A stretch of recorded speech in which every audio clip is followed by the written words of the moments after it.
All right, everyone, welcome in to episode 9 of the Insta Review podcast following week number 9. An absolutely chaotic week of NFL football. So many storylines to get into. My name is Nicholas Hill, host of the Insta Review podcast. Next week, we have Leon, Taryan, and Conor Kennedy. Oscar Orengo hopefully will join us here very, very soon. Guys, it was chaotic. I couldn't believe some of the results. How are you feeling about the chaos we saw in week number 9? Crazy week. My team lost to the Jaguars, so you guys probably know how I feel. Yeah, and that's actually the first story that I'm gonna bring up as one of the 5 key stories. So the Jacksonville Jaguars beat the Buffalo Bills 9-6. No touchdowns scored. Josh Allen on the Bills struggled while Josh Allen on the Jacksonville Jaguars excelled. So Trevor Lawrence gets his second career win. Should Bills fans be concerned on how they could manage an AFC playoff run, Connor? Most definitely. That was the worst I've seen the Bills play in quite some time. Definitely reminded me of a lot of the playoff drought Bills to me. Obviously, Josh Allen, like he said in his, well, not linebacker Josh Allen, he played great. But the quarterback Josh Allen, he said in his press conference yesterday, he played like absolute crap. So part of the blame is on him, but I think something that some people are overlooking somehow is this offensive line. We were down rookie tackle Spencer Brown, who's been pretty productive, in the couple of games that he played, as well as guard John Feliciano. He just went on injury reserve after the Dolphins game last week, and he's not all that great, but he's better than the people that they dragged on that field. Ide Bucker and Cody Ford, they're playing like practice squad guys, and I don't think they're NFL starters whatsoever. And Darrell Williams didn't do too well either. This offensive line played absolutely terribly. Kind of reminded me of the Bengals last year. When you have a pretty good quarterback and some good weapons, it doesn't. That stuff doesn't matter if you don't have people that can protect him well. That's something that we saw with the Bills, yesterday in Jacksonville. And I think it's definitely a point of concern. They've needed help at the guard position for some time. And I think they'll still be in the playoffs as long as they can bounce back from this game. They'll probably win the AFC East. But personally, I don't think they will be winning a Lombardi and bringing it back to Western New York this year, just based on that O-line alone. They'll be absolutely exposed in the playoffs by a team with a great front four. They'll absolutely destroy them like we saw this past Sunday. And because of that, Josh will be rattled and not be able to do anything and make dumb rookie mistakes. Yeah, it really seems like they've struggled the last few weeks. They lost to Tennessee. Then they came back and just really struggled with a terrible Miami team. And then yesterday, he was at Jacksonville. And of course, now when you look at the AFC East, you see the New England Patriots. Now they have a winner record at 5-4. Are you worried at all about New England potentially taking the division? I still personally think that the Bills right now are a better team than the Patriots, despite that terrible performance yesterday. But also, I do think that the Patriots are definite wild card contenders. And I wouldn't be too surprised if the Patriots won at least one of their matchups against the Bills. That's coming up pretty soon. Mac Jones has been playing pretty efficiently. They rebuilt their offensive system a little bit. And their defense is playing pretty well too. So unless he completes a lot of passes. Wait, what'd you say? Mac Jones, he completes a lot of passes. Yeah, he's pretty efficient. Nice. Yeah, because they definitely put him in a really good position. Like, they're not forcing him to throw down the field. He's got a decent support system. Of course, he's got Bill Belichick as his head coach, and that helps out a rookie quarterback tremendously. Because when you think about back to what Tom Brady was doing in New England, they weren't airing and out down the field a ton, outside of a couple of years during Brady's prime when they had receivers like Randy Moss. Mac Jones is a possession quarterback. He's going to check it down. He's going to make safe throws. And he's very good about not turning over the football. This goes back to his days at Alabama. He was not turnover prone then. And it's really carried over into New England. And most of the other rookie quarterbacks have unfortunately not been the same due to their situation. Like look at Trevor Lawrence, for example. I mean, there's times where he looks good, but he just doesn't have the support. Like the organization's a mess, the offensive line's a mess.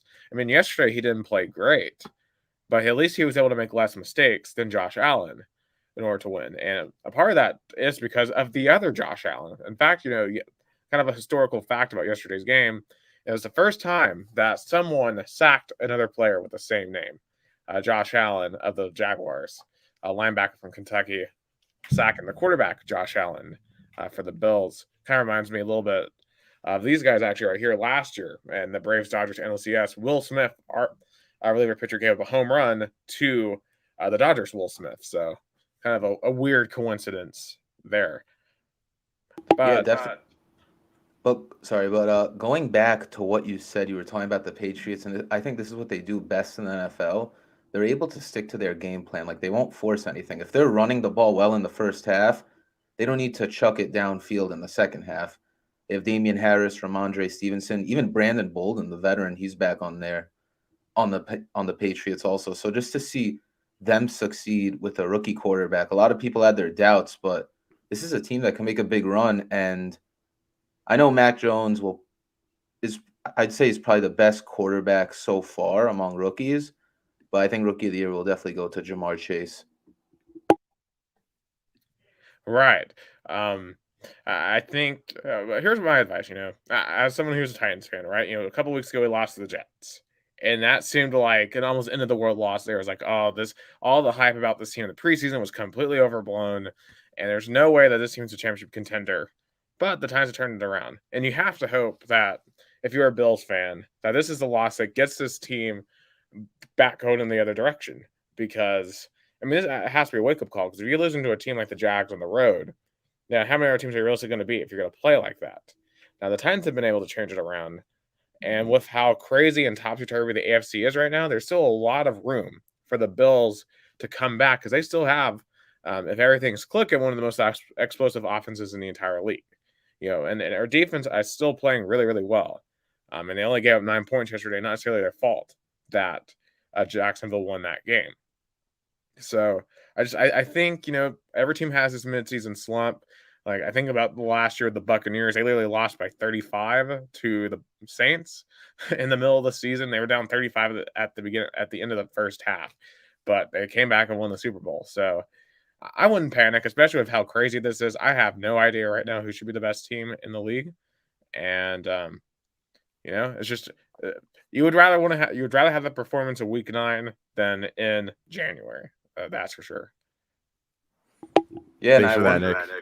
Yeah. Maybe feel a little better. But something that I took from this matchup, along with like some of these games these past couple weeks, and just like an overall theme of this season, is that the NFL is really a week by week league, and that the talent gap on a lot of these teams, whether you're the Jets or you're the Buccaneers, it's that the talent gap isn't that far off unless you're the Lions. But that's a different story. And speaking of the Lions, as we get into our second story, as we go into the AFC, a team that beat the Lions was the Baltimore Ravens earlier in the season with a game-winning field goal. Lamar Jackson has came back against the Minnesota Vikings in his fourth comeback win of the season in overtime. How far can this Baltimore Ravens team go, Nick? I think they can go as far as Lamar Jackson takes them. And if he continues to play like this in this AFC, that could be all the way to the Super Bowl. It really depends on what he's able to do. Of course, he only has one playoff win up to this point, and that was against my Titans last year in a game where I didn't think he played like exceptionally great, but he made enough plays to win that game. Of course, he struggled at Buffalo in the division round to lose that game.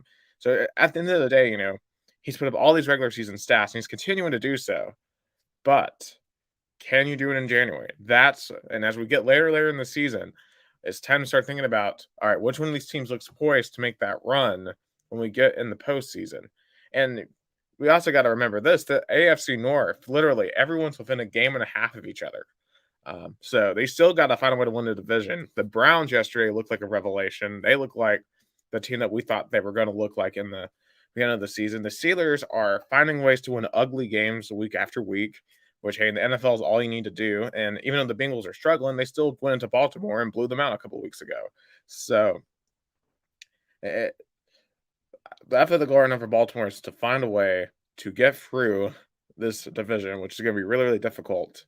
And if you can find a way to win it, then you're going to have a shot at making a run. But at the end of the day, it's all on Lamar Jackson.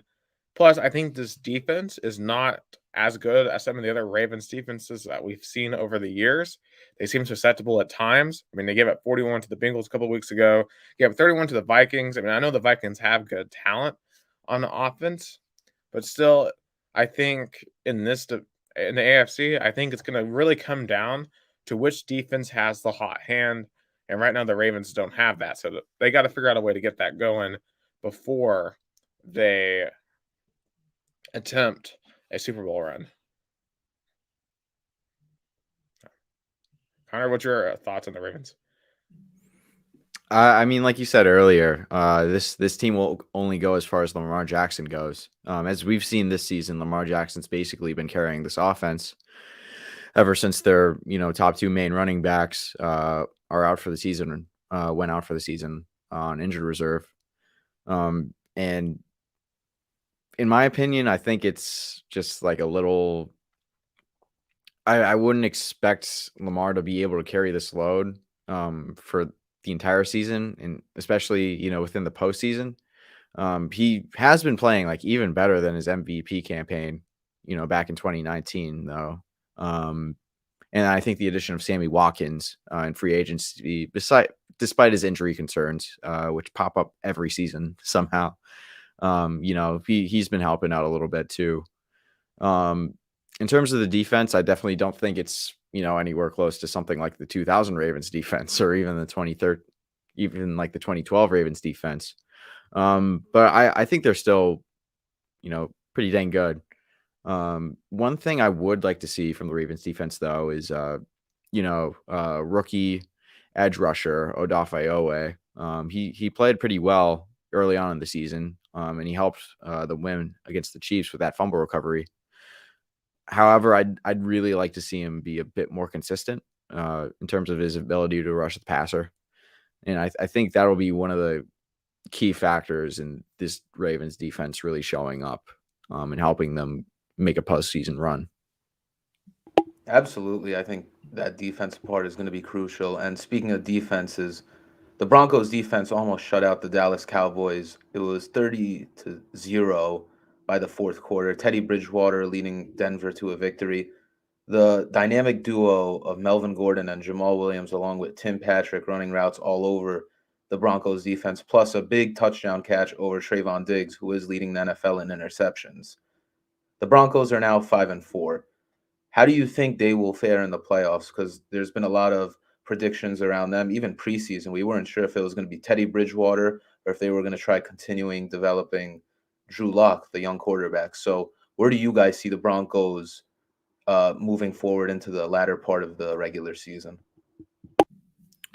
Personally, I think them and the New Orleans Saints are in a similar boat to me in terms of I don't know if they're a good team or not, honestly.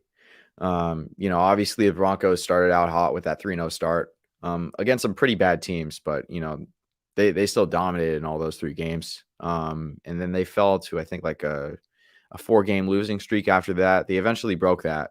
And of course they beat one of the best teams in the NFL with a dominant shutout win.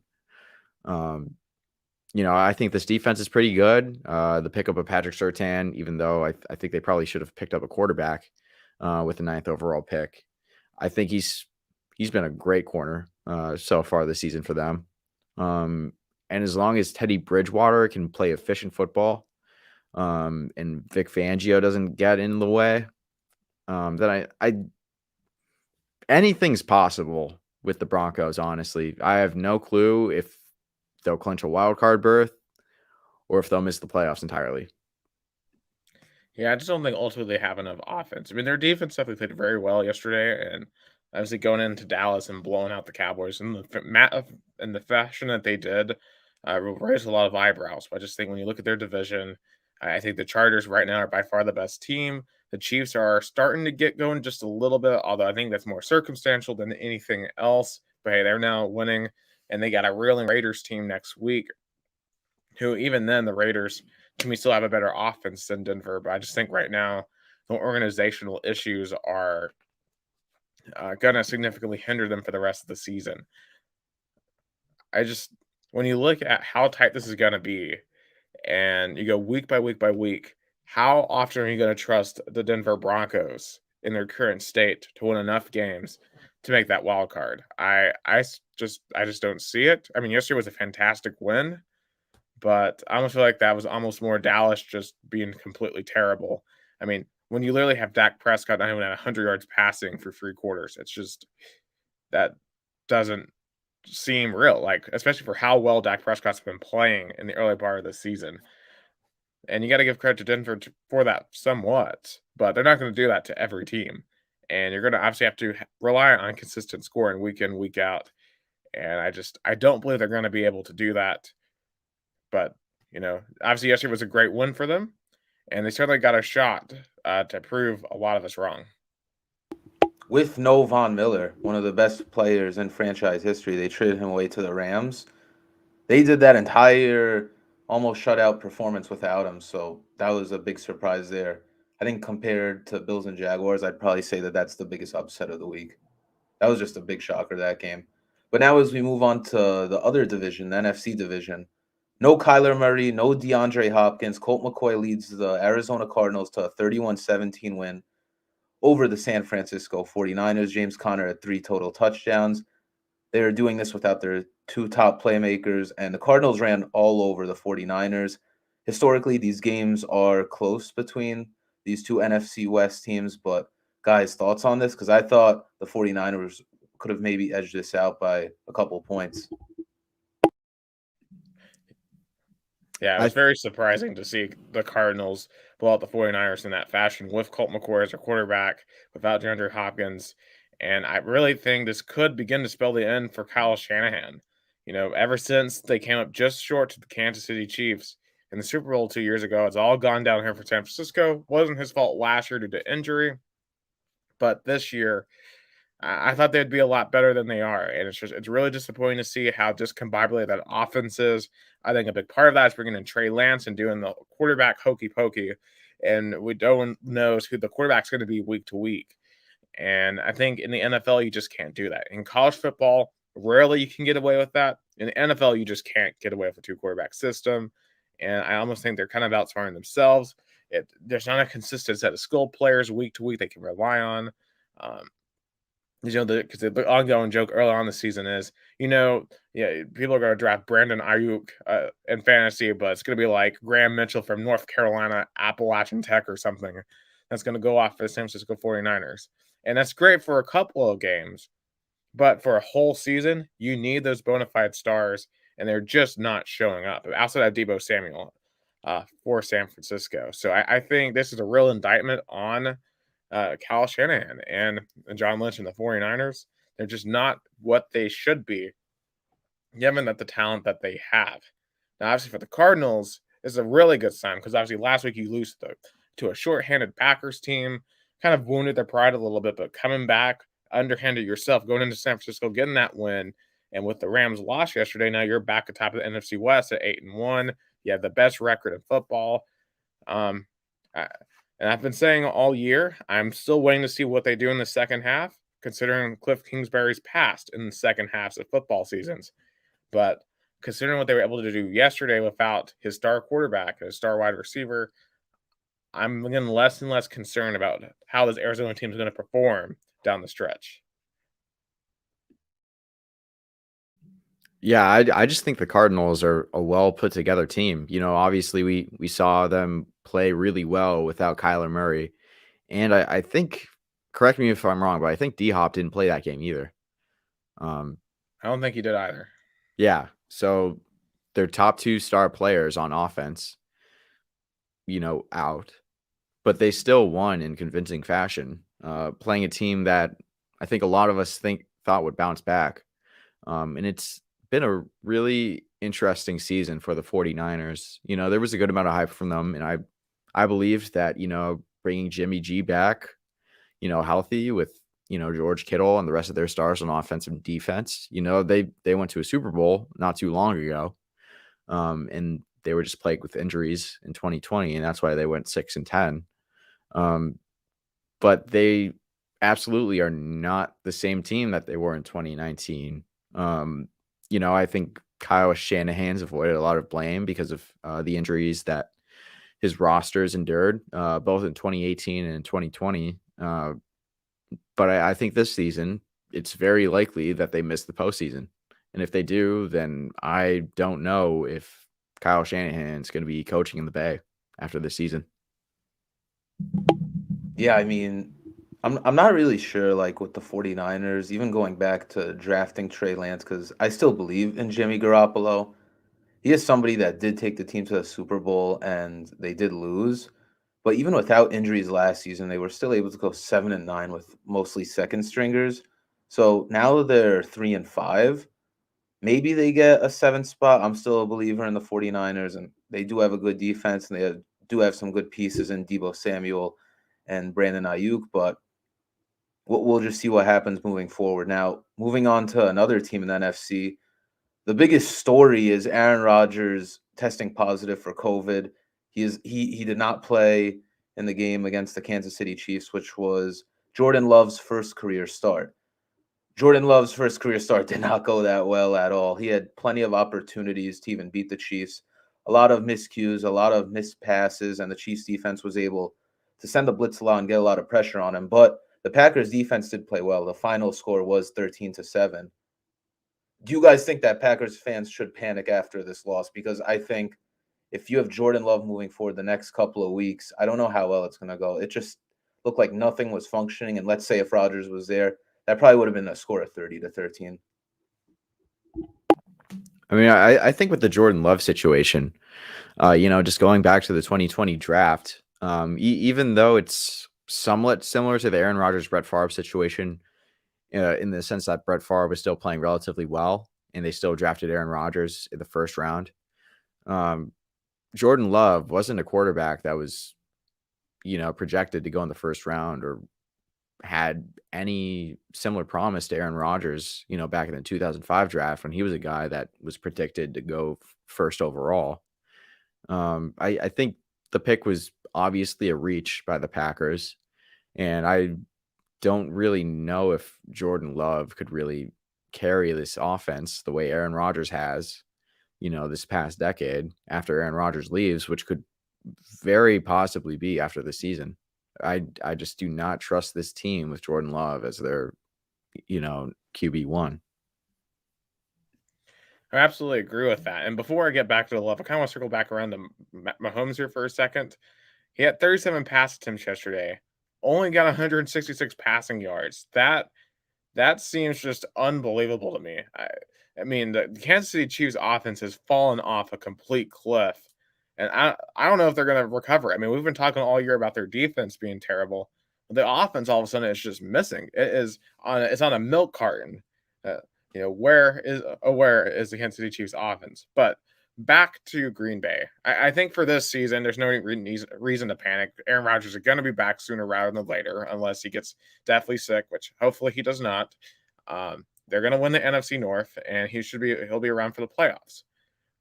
Obviously, the concerns come potentially starting next year and beyond, because I don't know if Jordan Love's the guy. I don't think he was the right decision there. And if I were a Packers fan, that performance would have absolutely enraged me the other day, because when you look at the Packers team last year, what kept Green Bay from being in Tampa Bay and getting to that Super Bowl? I mean, outside of some defensive pass interferences by Kevin King, I think one or two playmakers that did not exist on the offensive side of the ball that they could have drafted last year, but instead went for Jordan Love to do their replacement, because they kind of wanted to do what they did between Brett Favre and Aaron Rodgers, which in retrospect, it was a great decision, right? And to be able to go from one franchise quarterback to another franchise quarterback. But that only works when you're going from one franchise quarterback to the other. And of course, Aaron Rodgers fell from the top all the way down to 24 in the 2004 draft. A lot of people thought he was going to go number 1, but the 49ers decided to go screw over their homeboy and Rodgers and go with Alex Smith.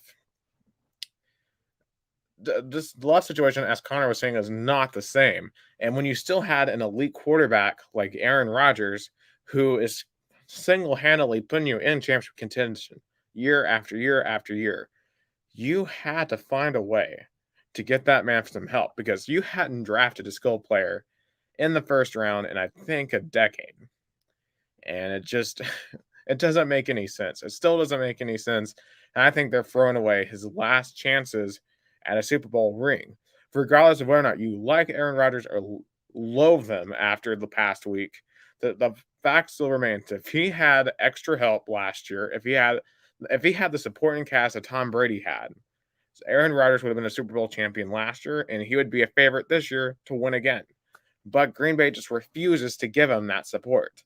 And we saw that yesterday, because if you don't have Aaron Rodgers, then the supporting cast cannot lift up Jordan Love, because the quarterback lifts up the supporting cast, including Devontae Adams.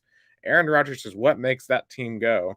And when he leaves, potentially after this season, then who knows what's going to happen to the Green Bay Packers, because I don't think this is going to be a Favre to Rodgers transition. This could be a very rocky transition and put Green Bay in a position they haven't been in over 30 years at this point. I'm trying to think. Favre, I think he started, in like 91 for the Packers? So, 30 years. I mean, that's how long the Green Bay Packers have had a solid quarterback situation between Favre and Aaron Rodgers.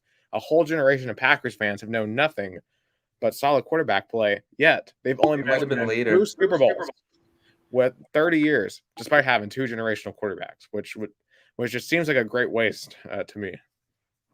I think Rodgers was drafted later. I'm not completely sure on that, but just going back, I think that might have been the most unnecessary pick in the draft. A lot of quarterbacks, even as we looked last year, are playing in their 40s. Brady's 44 right now. Drew Brees retired at 41. Phillip Rivers retired at 40. Ben Roethlisberger is approaching 40. He's 39 right now. Why draft Jordan Love whenever you could pick up some more support on defense or maybe another threat on offense? The offensive line is already really good, but why do that? You could even see in his demeanor and the game plan that it wasn't working what he was doing. They should have handed the ball to A.J. Dillon a lot more, because he was able to get some good runs in the first quarter early on then. I don't know really what went through their head in that organization, but I thought that was a terrible move to draft him. Yeah, I think it's a GM who thought, I can do a stroke of genius right here and secure my job for the rest of my life. But again, this franchise quarterback, and I think eventually it's going to cost him his job by making that decision here in the next year or two, when Aaron Rodgers is either off doing Jeopardy or doing a podcast or even worse, playing for another team. But thank you, Leon, for those top stories of the week.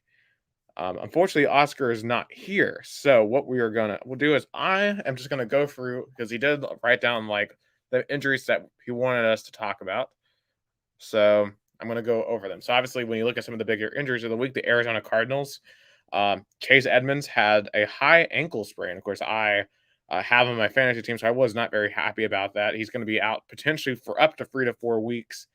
And, as we mentioned earlier, Murray and Hopkins were already out for the Cardinals. So James Conner, he's been really efficient at the goal line this year, getting a lot of those rushing touchdowns. He's going to be the feature back for the Cardinals. Kyler Murray also has, as we mentioned earlier, has an ankle sprain. Hopefully he'll be able to be back this week, but we'll have to wait and see on that. Moving on to the Jacksonville Jaguars, Trevor Lawrence, rookie quarterback, had an ankle sprain, but reports suggested that he'll be ready for next week. I believe Urban Meyer said as much today that they expect him to be ready to go. Obviously, got to be careful not to, severely injure your rookie quarterback in a year where you're not going to even remotely contend for the playoffs. The Falcons, obviously, they had an interesting situation this week with Calvin Ridley. He's taken a personal leave of absence to deal with some mental health issues.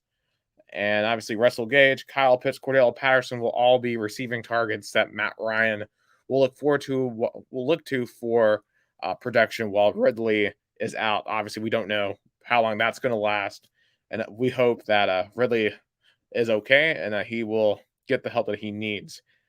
Moving on to the Miami Dolphins, Tua Tagovailoa. It's unfortunate luck with this guy all the way back to college. Just cannot stay healthy. Has a fracture in his middle finger of his throwing hand. He's week to week, so he may be able to start this week, but there's a good chance he might not be able to. And we might see Jacoby Brissett back out on the field, and he just has not played well all year. Frankly, in relief, he didn't play well yesterday against the Texans. And if he has to play again for Miami, it's probably not going to be another good showing for that offense. And to talk about the New England Patriots, both Damian Harris and Ramondre Stevenson both have head injuries and had to go for the concussion protocol. So they are out right now for an indefinite period of time. And of course, we'll have to wait and see if they can be in for this week. So I think the most interesting one of these is Calvin Ridley. Obviously, I think it's an interesting point that we are in not just football, just sports in general, where we're really starting to encourage athletes to take care of themselves, not just physically, but mentally, because being physically fit is hard enough as it is. But the pressure that these players and these coaches and just anyone involved with the NFL or any other professional sport goes through is immense. And, it's just something that we think is going to become more common. And is Ridley really brave for taking this leave of absence during the middle of the season? Because there's a lot of people, when you go on social media, they're calling them weak and saying that you're abandoning your teammates. But I think, if you're not all the way there and, you feel like you're basically harming yourself, at the end of the day, that's harming your team. And I think, you have to take care of yourself. And just like if you have like a knee injury and you got to rehab that before you rehab that, instead of going out there and making it worse, if you're not completely right, then I think you got to take care of that too. If y'all have any thoughts on that. Yeah, Connor, you have any thoughts? Because I'm gonna. Not on that, but I do have an update on the Monday Night Football game against the Steelers and the Bears, if that's all cool. Oh, yeah, I gotta quickly say that. I'm going to be honest. This is not the most exciting football game, but what's going on with that?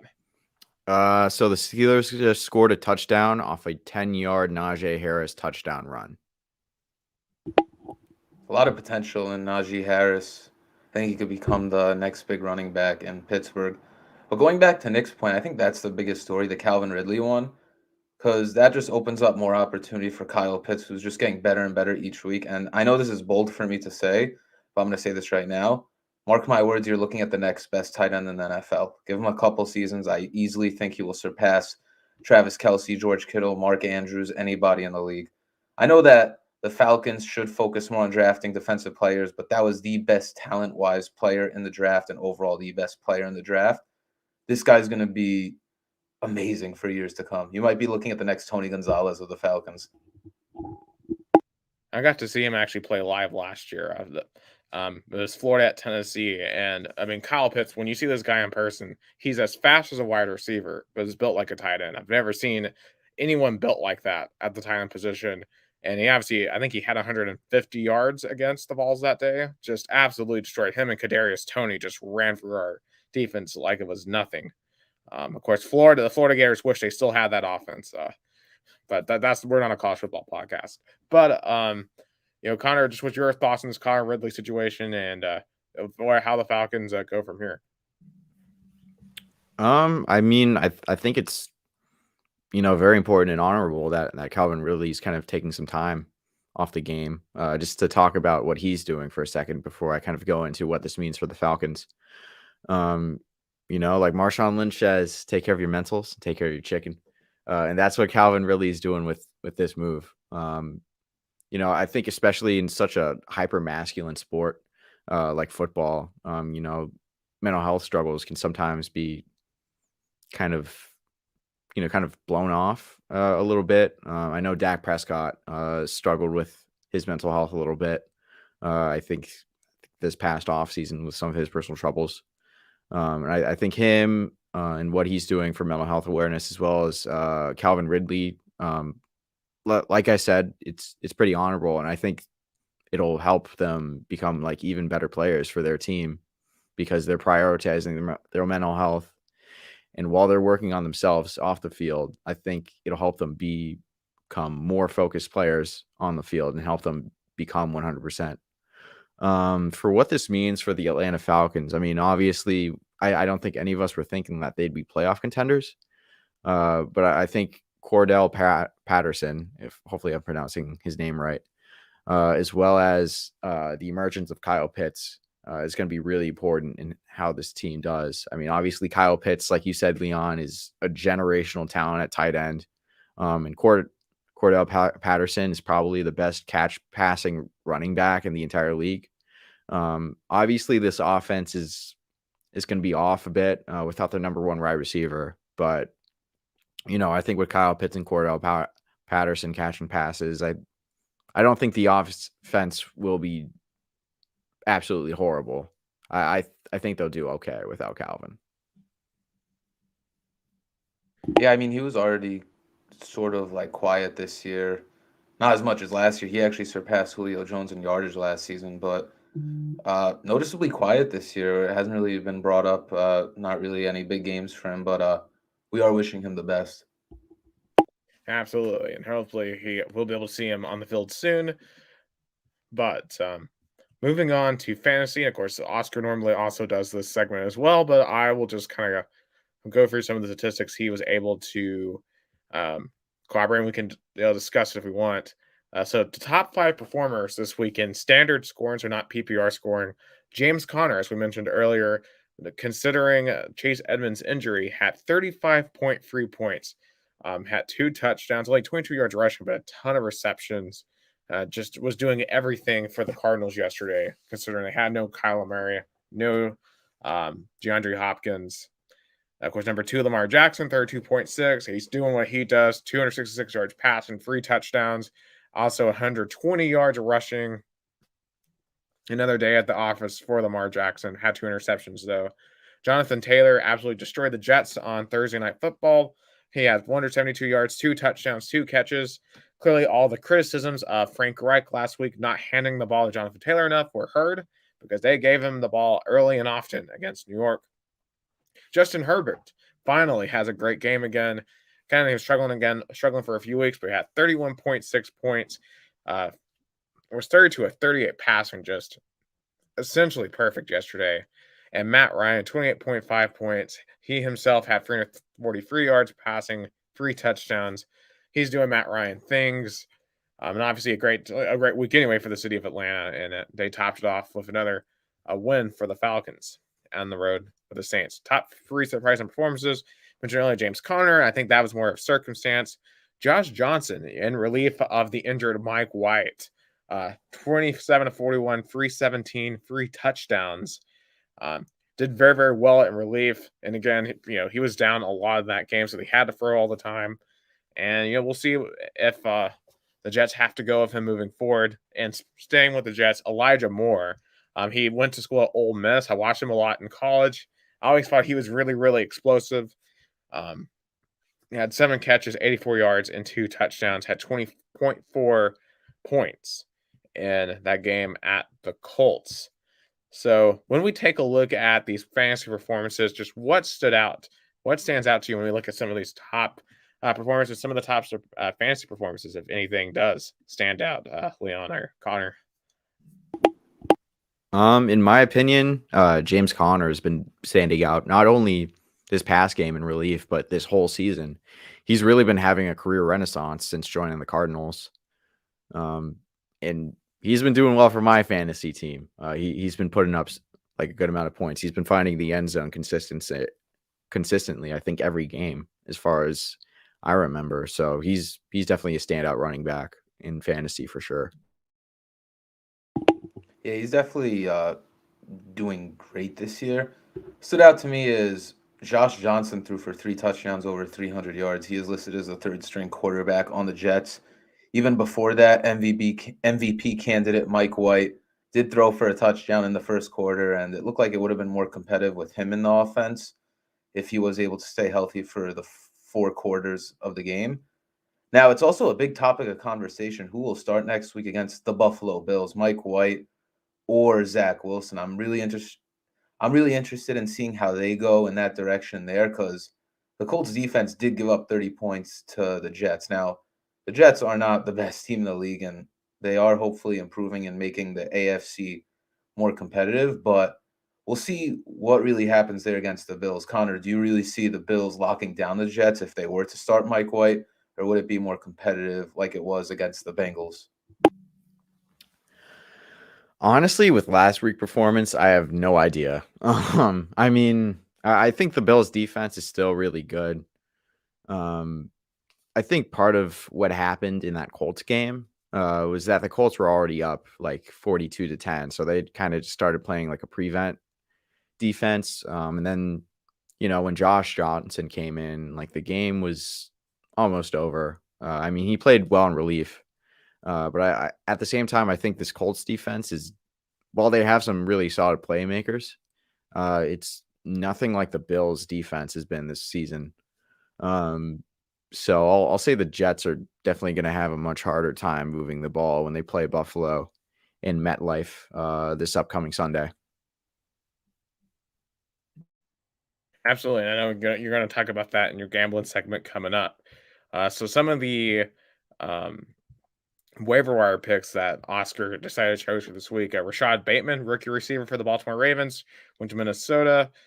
He had 8 targets this week. His target share has been going up significantly, and he's getting involved in that Ravens passing offense. So maybe that's a wide receiver you can look towards if you need some depth there.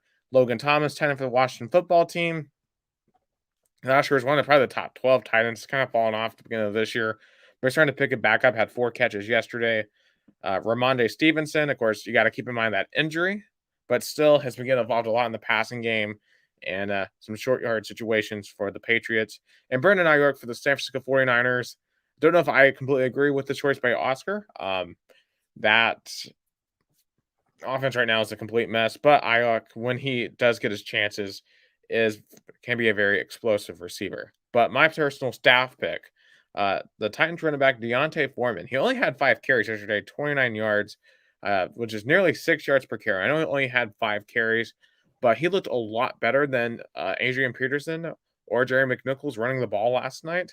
And I really do think that Foreman has a shot at being RB1 by the end of the year. Because I'm not saying that Adrian Peterson's obviously bad, but he's just not what he was. I think Foreman has a lot more leg to him at this point in time. And I think they're going to be able to adapt that offense to Foreman in the absence of Derrick Henry. So, what everyone's all been waiting for, it is time to make some money with Conor Kennedy. What are some of your top gambling spreads for next week? All right, so I got 4 games for you this week, and I'm going to start it off with a game that we talked about a little bit earlier, the Buffalo Bills versus the New York Jets. The Bills are still favored by 13 points, even after that stinker they let up in Jacksonville, and the over-under is 48 points. Now, as we talked about, the Bills played their worst game of the season yesterday in Jacksonville, with their O-line being absolutely destroyed by linebacker Josh Allen, as well as quarterback Josh Allen not playing too well. Well, the Jets lost on Thursday, falling back to earth in Indianapolis. Now, it'll be crucial for these Bills to win this game to bounce back and possibly rejoin the Super Bowl contender conversation. And I think 2 players that are key to this, that could potentially start practicing again on Wednesday and maybe be activated again come Sunday, are rookie right tackle Spencer Brown and breakout tight end Dawson Knox. If they do come back and play in this game, I'd feel a lot more confident about the Bills going into MetLife this Sunday. At the same time, Mike White could possibly come back on Sunday as well. And the MVP candidate is going to help out the Jets quite a bit if he plays. But either way, I'll pick the Bills to win this game. Not too confident in it, but I think they should bounce back. And this next game that I'm going to be talking about, it's going to be the Kansas City Chiefs versus the Las Vegas Raiders. The Chiefs are favored by 3 points, and the over-under is 52. Now, the Kansas City Chiefs beat the Rodgers Packers in a low-scoring matchup this past Sunday, while the Raiders were beat by the Giants after a tumultuous week for their team and their organization. Personally, I'm going to go with the Raiders for the upset here. The addition of Deshaun Jackson will play an important role in bolstering their offense, and it could help them bounce back to how they've been playing before this past Sunday and potentially try and clinch a playoff berth. And one other interesting point, in my opinion, even when the Chiefs went 14-2 last season and were the number one team in the AFC, they still fell to the 8-8 Raiders, who were a worse team on the field and on paper. So I think it's possible that they lose to the Raiders again this season. And this next game that I'm going to be talking about, it's going to be the Minnesota Vikings versus the Los Angeles Chargers. The Chargers are favored by 3 points, and the over-under is 52. Now, the Vikings this past Sunday lost by a field goal playing the AFC contender Ravens last week, while the Chargers beat the Eagles by a last-minute field goal. The Chargers, in my opinion, are probably the more legit team in this game, but still there are questions surrounding both teams, and this will be an important momentum shift for both of them this season. Now, the Vikings, in my humble opinion, are not as bad as people think they are. However, what I've noticed from them is that in most games, they come up short when they need to make a play the most in the final moments of the game. And for that reason alone, I'm going to pick the Chargers to win this game, alongside Justin Herbert bouncing back this past Sunday. And this last matchup that I'm going to be discussing, it's going to be the Cleveland Browns versus the New England Patriots. The Patriots are favored by 2.5 points, and the over-under for this game is 44.5. Now, the Browns and the Patriots are two other teams with a lot of questions surrounding them, particularly with the Patriots. Are they playoff contenders again? And with the Browns, could they potentially be a playoff team again this season? And this Sunday, we'll see how on track both of these teams are on the road to postseason football in this game. Now, personally, I'm going with the Browns for this game. They beat a pretty good Bengals team this past Sunday, and they honestly look a lot better without OBJ in their lineup. And those are my 4 Week 10 NFL matchups. Yeah, I definitely want to go back to that Browns-Patriots game because it seemed kind of disrespectful to me for the Browns to be underdogs in this game considering how they looked yesterday. And I know things are week to week in the NFL any given Sunday, but that combined with the fact that you no longer have the Odell drama going on, and the fact the Browns just look better without Odell. I mean, if you look at the past year and a half, the Browns have always looked better without Odell Beckham than with him, which is insane to think about. Do you think the Browns should be the favorites here? Because I think they should be. Because I mean, I'm not saying the Patriots are a bad team, but I think the Browns right now are finally healthy. I think they finally have their identity again, and I think anyone who's able to should jump on that line right now. I absolutely agree with you. That's disrespectful to favor the Patriots in this game over the Browns. I mean, like I said earlier, the Patriots are playoff contenders. And like we talked about earlier in this podcast, Mac Jones has been playing like a similar role that Tom Brady was doing in the Patriots offense. He's taking what the defense gives to him. He's not making too many rookie mistakes.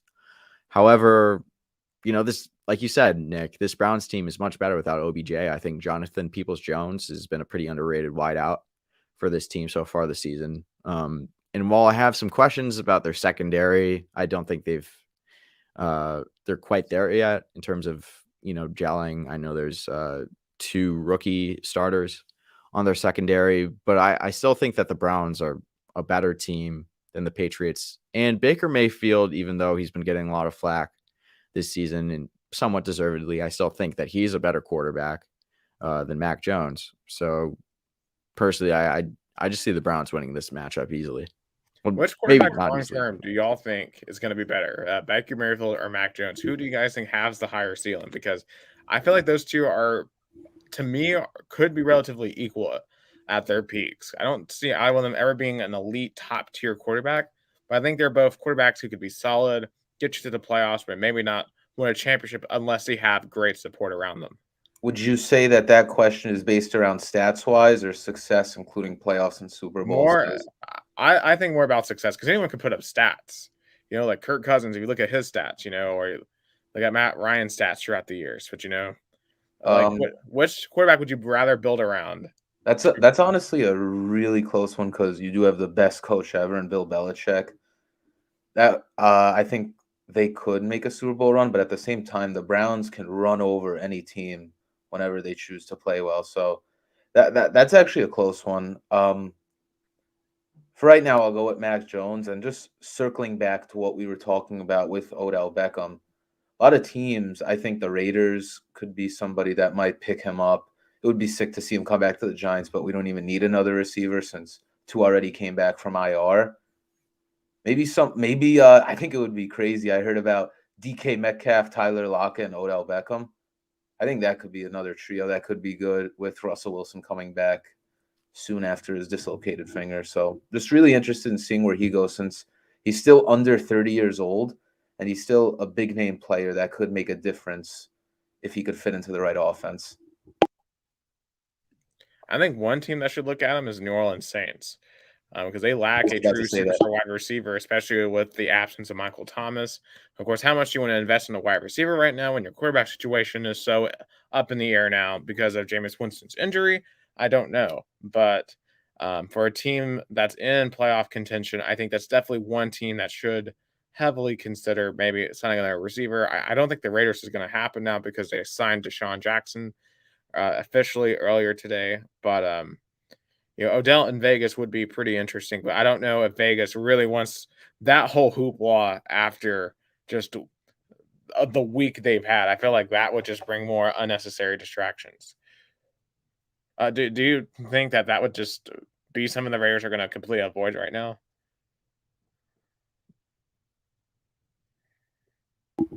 Not sure. I'm not completely sure because I think Odell Beckham could really help out that team. Whenever he runs a deep route and gets open, that could be big for Derek Carr because Henry Ruggs is gone, and who knows the difference Henry Ruggs could have made in that Giants matchup. But we don't know. Right. All right, guys. Well, it's time to finish off this show with our favorite segment of the week. It's the Player of the Week segment. Of course, we only have 3 Players of the Week this week, so I'll kick it to you, Leon. Who is your Player of the Week? For the second time in the podcast, I am going to have to go with Giants safety Xavier McKinney. His second 2-interception game of the season. Big momentum booster for the Giants whenever he picked off Derek Carr while trying to throw to Hunter Renfrow with an out route on the left side of the field. McKinney stripped it out of his hands, just literally ripped it out of his hands, was able to get a pick six and a huge momentum booster for the Giants, who had a heartbreaking penalty against the Chiefs the prior week. So he's up to 4 INTs on the season for safety, and hopefully he could catch up to one of your favorite players, Kevin Byard, who has 5 interceptions on the season. Absolutely. Connor, who's your Player of the Week? All right. So as painful as this Bills loss was for us Bills fans, I'll give credit where credit's due. My Player of the Week is Jaguars linebacker Josh Allen. He was definitely the MVP of this game for the Jaguars and really was the main contributor in them winning this game. He led the defense with a sack, his first career interception, and a fumble recovery for the Jacksonville Jaguars. I think he's been a pretty underrated player these past couple years since entering the league. And if they can build a more competitive team around him and Trevor Lawrence, then who knows? Maybe we'll see a return to Jacksonville again. And I'm going to finish off this Player of the Week segment with another defensive player. I think this has to be the first time we've all gone with a defensive player so far in this podcast. But I'm going with Titans defensive lineman Jeffrey Simmons. As we call him down here in Tennessee, Big Jeff. He had 3 sacks last night on Sunday Night Football against Los Angeles Rams. And beyond that was just a big disruptor. He was absolutely manhandling the Rams offensive line alongside with Danico Autry. They made life very difficult for Matthew Stafford in that Rams offense and helped the Titans get that 28-16 win. Of course, that helped Kevin Byard get that pick six in the second quarter. Got David Long an interception that almost turned into a pick six of its own. Just one of the best Titans defensive performances I've seen in a very long time. And I think it all started up front with Jeffrey Simmons. Of course, he was number 19th pick, I think, back in 2019 or 2018, one of those 2 years. And this is why we picked him in the first round, because he's an absolute force. And this Titans defensive unit, which was awful last year, is quickly turning into one of the best in the entire league, which I can't even believe I'm saying that, because I thought they would be a liability for the Titans. But without Derrick Henry, without the King, the Titans are going to have to win in a different way, and the defense is providing that different way. But with that being said, that is all the time that we have for this week's episode of the Instant Review podcast. We thank all of you for joining us for this live edition of this podcast. We will see you again next week when we recap all NFL-based news, injury reports, fantasy predictions, and much, much more after Week 10. We are in double digits. We see the finish line ahead of us. And stick with us as we start breaking down the potential playoff picture. For Connor, for Leon, I'm Nick. Thank you for watching the Interview Podcast. Take care.